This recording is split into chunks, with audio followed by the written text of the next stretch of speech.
Gracias por poder tener esta oportunidad para hablar sobre el espíritu democrático en el sistema electoral mexicano. El espíritu que debe impulsar, en mi opinión, esta reforma radica en la ciudadanía, en el pueblo y no en los partidos políticos. Es importante para ello reflexionar cómo se articula la democracia con el cúmulo de disposiciones aplicables, como son la Constitución, las leyes secundarias, legislación local, pero también las decisiones políticas, decisiones legislativas y también las decisiones de las autoridades, tanto administrativas como jurisdiccionales. El sistema electoral mexicano ha avanzado. Un paraguas o un aspecto fundamental son los derechos humanos.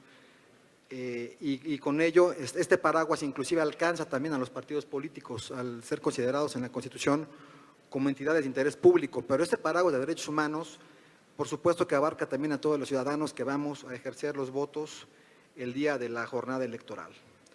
Hoy la reforma electoral de 2014, en mi opinión, parece rebasada ante la incapacidad del Estado en estos más de 10 años para ponerse de acuerdo y delimitar cuáles son los límites en el ejercicio de las funciones de las autoridades, tanto administrativas como jurisdiccionales. Si bien está bien definido a nivel constitucional y legal el ámbito competencial del INE, OPLE, Tribunal Federal, Tribunal Local en materia electoral, siguen existiendo discrepancias e incongruencias en la toma de decisiones. En acuerdos, tanto en acuerdos y resoluciones administrativas como en sentencias de la propia Sala Superior. Y considero que no existe un estudio en la actualidad sobre la eficacia que tiene el sistema electoral actual. Las sentencias de la Sala Superior, al ser la última instancia, ahí quedan como una resolución particular, pero nada se ha hecho para unificar criterios. Pongo dos ejemplos que desde el litigio me ha tocado palpar, por así decirlo. El primero de ellos es en relación con la residencia efectiva. En 2021, el Tribunal Electoral me dio la razón cuando el Instituto Nacional Electoral había designado una presidencia de un OPLE sin que se acreditara la residencia efectiva. Sin embargo, en este mismo año, en 2025, una candidatura también a través de una prueba superveniente se presenta, se acredita que no cuenta con residencia efectiva, es decir, presenta el INE de donde tiene su negocio, sin embargo vive en otra entidad federativa, y el tribunal decide que no hay interés jurídico de la candidata y lo echa a un lado. Entonces, eso atenta contra el principio de legalidad, porque no sabe cuándo se estudia y cuándo no se estudia la residencia efectiva. Otro ejemplo también es la discrecionalidad que existe para anular una elección.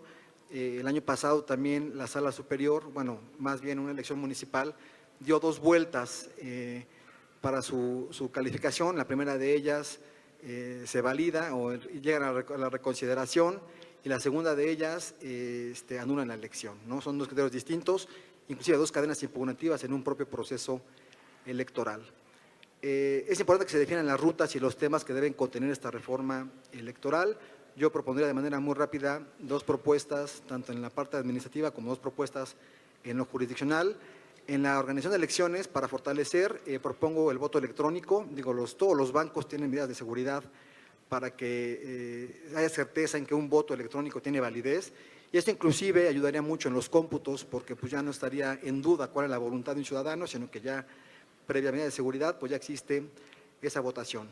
También considero que el sistema electoral ha evolucionado al incorporar la revocación de mandato, consulta popular, la propia elección judicial, y yo me atrevería a considerar que es uno de los más robustos, si no es que el más robusto del mundo actualmente, pero se requiere que se perfeccionen las reglas.